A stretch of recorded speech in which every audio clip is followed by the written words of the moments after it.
Assalamualaikum warahmatullahi wabarakatuh. Perkenalkan, nama saya Bayu Aditya Suherman dari kelas 10 RPL 2. Di sini saya akan mempresentasikan sedikit bab 2, yaitu usaha dan energi. Bab 2 ini memiliki 5 poin materi. Yang pertama, usaha; yang kedua, energi; yang ketiga, hubungan usaha dan energi; yang keempat, hukum kekekalan; dan yang kelima, daya. Yang pertama, saya akan membahas usaha. Contoh konsep usaha dalam kehidupan sehari-hari dalam motor.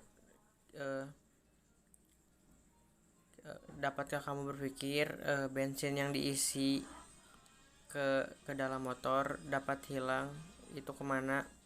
Ternyata bensin tersebut berubah menjadi energi yang kemudian digunakan oleh mesin untuk menjalankan kendaraan. Posisi kendaraan dapat berpindah karena mesin melakukan gaya. Dari penjelasan tersebut terlihat adanya keterkaitan antara gaya dan usaha dalam fisika. Usaha adalah energi yang dipindahkan ke atau dari sebuah objek karena adanya gaya yang bekerja pada objek tersebut. Dengan kata lain, usaha adalah transfer energi melalui gaya. Energi yang dipindah ke objek adalah usaha positif, dan energi yang dipindah dari benda adalah usaha negatif. Jika sebuah gaya F bekerja pada suatu benda sehingga benda berpindah sejauh S, maka gaya F tersebut dikatakan melakukan usaha sebesar W. Secara sistematis dituliskan dengan W sama dengan F kali S. F adalah gaya dengan satuan Newton, S adalah jarak dengan satuan meter, dan W adalah usaha dengan satuan Joule. Sebuah gaya bekerja pada benda membentuk sudut 8 terhadap arah berpindahannya.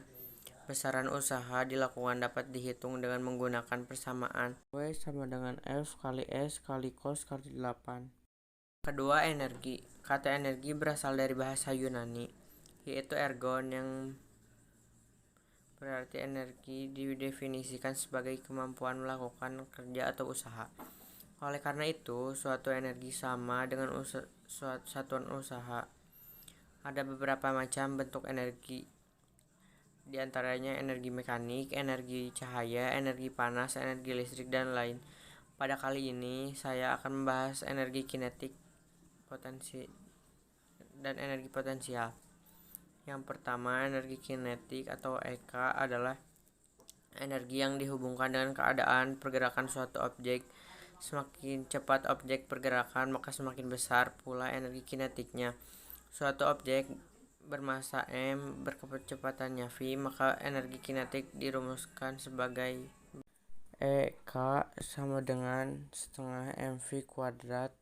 Kedua, energi potensial. Bentuk energi yang paling sering dijumpai dalam kehidupan sehari-hari adalah energi potensial. Gravitasi. Besarnya energi potensial suatu benda tergantung pada massa benda.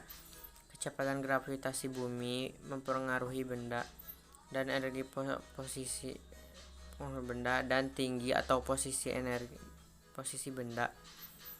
Energi potensial disebut energi diam karena benda yang diam dapat memiliki tenaga potensial. Untuk mengangkat sebuah benda beratnya mg agar dapat berpindah dari atas sebuah lantai setinggi h, dibutuhkan gaya minimum sebesar F sama dengan mg. P sama dengan M dikali G dikali H dengan M massa benda kilogram, G percepatan gravitasi menit per sekon, H ketinggian benda meter, EP energi potensial dengan satuan Joule. Energi potensial gravitasi. Ada pula energi potensial yang dimiliki pegas atau benda elastis sedang ditenggakkan atau ditarik atau ditekan. Besarnya berbanding lurus dengan konstanta pegas K dan kuadrat simpangannya.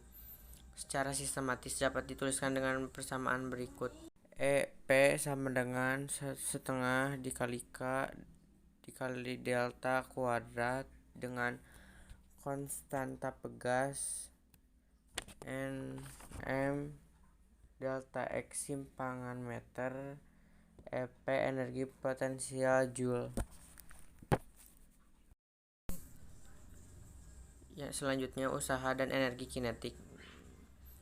Misalnya sebuah benda bermassa m mula-mula memiliki kecepatan 1 pi karena pengaruh gaya F, kecepatan benda menjadi F2.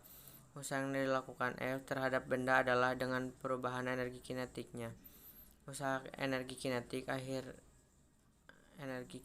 awal W sama dengan setengah mv2 dikuadratkan dikurangi setengah mv1 dikuadratkan sama dengan Fs.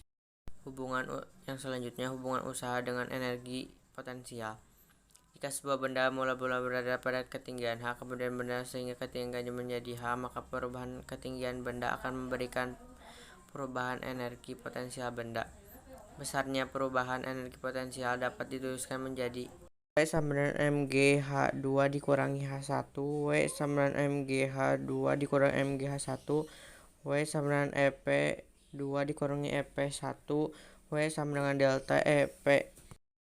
Hukum kekekalan energi. Energi mekanik dari sebuah sistem merupakan penjumlahan dari energi potensial E dan energi kinetik E dari objek yang ada di dalamnya. Dalam sebuah sistem terialisasi di mana hanya gaya konservatif yang menyebabkan perubahan energi, maka kinetik dan energi potensial dapat berubah, tapi jumlah keduanya itu energi mekanik sistem tidak dapat berubah. Besaran energi mekanik dapat ditulis sebagai berikut. E dikuadratkan M sama dengan E kuadrat P tambah E dikuadratkan K, dengan E M sama dengan energi mekanik satuannya Joule dan EP energi potensial satuannya Joule dan EK energi kinetik dan satuannya Joule.